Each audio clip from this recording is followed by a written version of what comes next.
Estamos enlazados, me da mucho gusto, con el doctor Luis Carlos Ugalde. Él es el director general de Integralia Consultores, una empresa de análisis de riesgo político, colaborador en diversos medios de comunicación, por supuesto, colaborador principal en este espacio nuestro de cada día a través de Grupo Fórmula. Luis Carlos, gracias por aceptar la invitación. Has estado muy solicitado por las cadenas de televisión, por los medios internacionales, dada tu experiencia. ¿Qué lecciones te ha dejado la elección de ayer? Pues mira, Pepe, te pondré un contraste. Yo no veo que la elección de ayer haya sido un repudio a la reforma judicial, pero fue un acto de indiferencia, porque las encuestas efectivamente muestran que la mayoría de los mexicanos ven como positivo que haya una reforma judicial, ven como un buen gesto que se elijan a los jueces, pero ayer solo 1 de cada 10 fueron a votar. ¿Es un repudio? No, no es un repudio, es un acto de indiferencia. Y este acto de indiferencia me parece que lo que refleja es que este argumento de que el pueblo demandaba purificar al Poder Judicial y que esto era un acto de transformación en nombre del pueblo se erosiona. Simple y llanamente las personas no perciben importante o les parece muy complicado, tienen otras cosas más importantes que hacer. Hubo un voto abstencionista que sí fue de repudio, pero creo que fue marginal frente al gran abstencionismo ayer, que yo creo que es fruto de la indiferencia. Creo yo que la votación de 13% de personas que fueron a las casillas, pero de ahí hay que restarle un 20% de votos nulos, que es una cifra históricamente alta. 10% votos nulos y 10% de casillas no llenadas.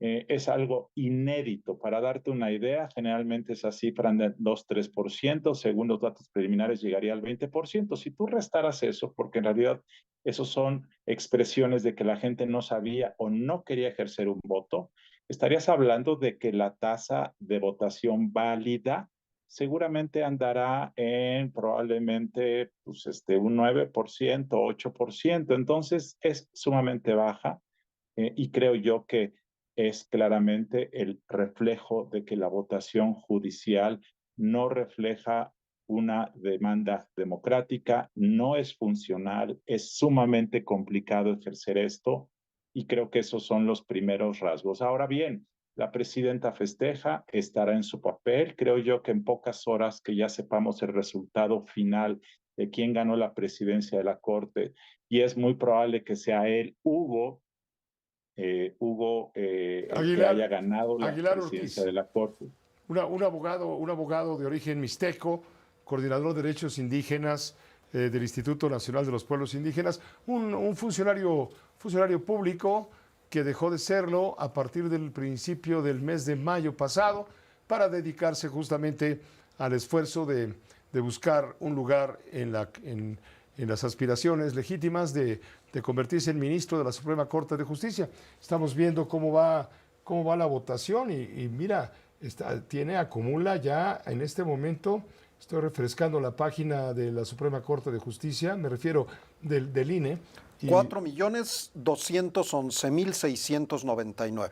no hay quien se le acerque, digamos, el segundo hombre aspirante a ministro, Giovanni Asael Figueroa Mejía, traería la mitad de la votación, lo cual ya lo perfila justamente para lo que tú mencionas como presidente de la Corte frente a las mujeres, en este caso Lenia Batres Guadarrama, quien tendría casi también 4 millones de votos, sería la que tiene mayor cantidad de votos, pero pues aquí el que va a llegar es el que tenga más votos y parece que es Hugo Aguilar Ortiz.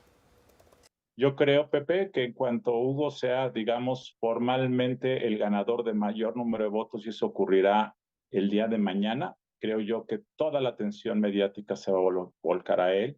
Creo que la figura de Hugo va a ser una figura muy simbólica, y de hecho yo creo que toda la crítica a la legitimidad de la elección que se ha hecho en las últimas 24 horas por la mayoría de los medios, los expertos, eh, va a volcarse a un proceso de legitimación por la persona que representa Hugo Aguilar.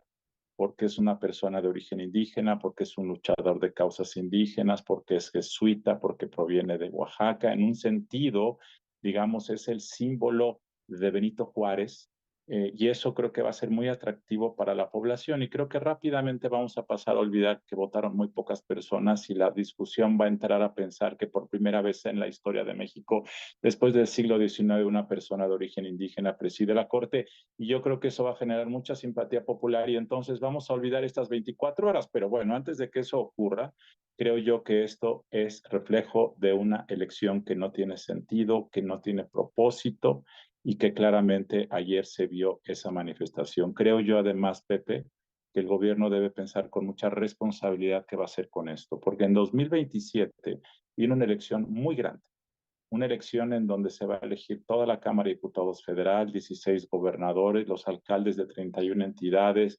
diputados locales. Si tú además de esa elección quieres tener una elección paralela de personas juzgadoras como la de ayer, va a ser un desastre, porque ayer solo hubo elecciones municipales en dos entidades, Veracruz y Durango. Esto significaría que si no cambias la ley, vas a tener que tener dos sistemas nacionales de votación. Es muy caro, es muy desgastante.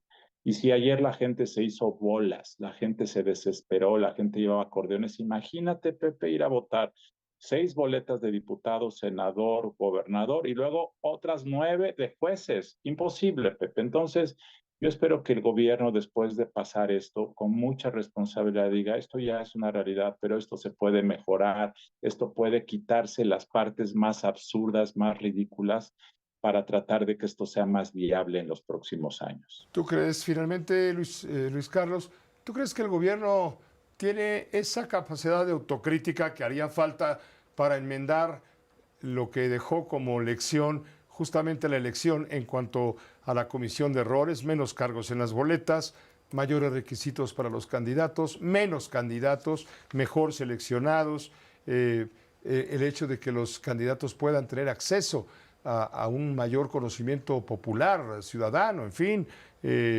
la pluralidad también creo que es importante.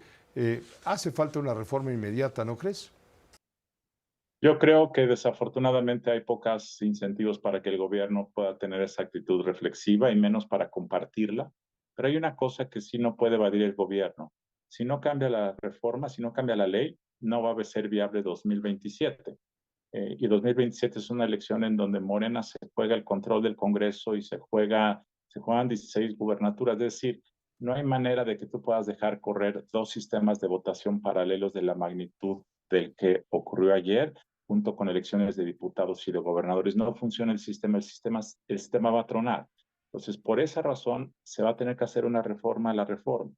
Ahora, vale la pena que cuando se haga esa reforma a la reforma, el propio gobierno se dé cuenta que hay cosas que son absurdas y que hacen de esto algo que es inadministrable desde un punto de vista electoral. No lo va a compartir, no lo va a aceptar, y creo yo que una vez que se conozca que Hugo Morales es el nuevo presidente de la Corte, creo que hasta hacia ahí se va a dirigir toda la atención.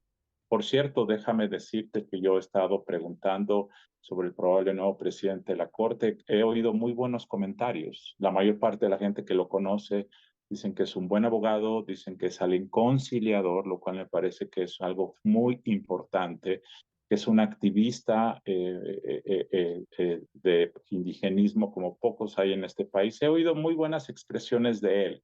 Creo que ese tono de conciliación le haría mucho bien al país desde la Corte. Claramente la Corte debiese ser el lugar donde se aplica la Constitución y la ley, pero bueno, dado el estilo de liderazgo que ha permeado en la mayor parte de los cargos del país en los últimos años, la conciliación, la ponderación, la moderación, el buen ánimo, creo que es un elemento de liderazgo que hace falta mucho en México, Pepe. Muchas gracias, gracias doctor, gracias Luis Carlos por tu colaboración. Muy buenas tardes, Pepe. Siempre bienvenida. Buenas tardes, claro, doctor Luis Carlos Ugalde, Hugo Aguilar Ortiz, todo un personaje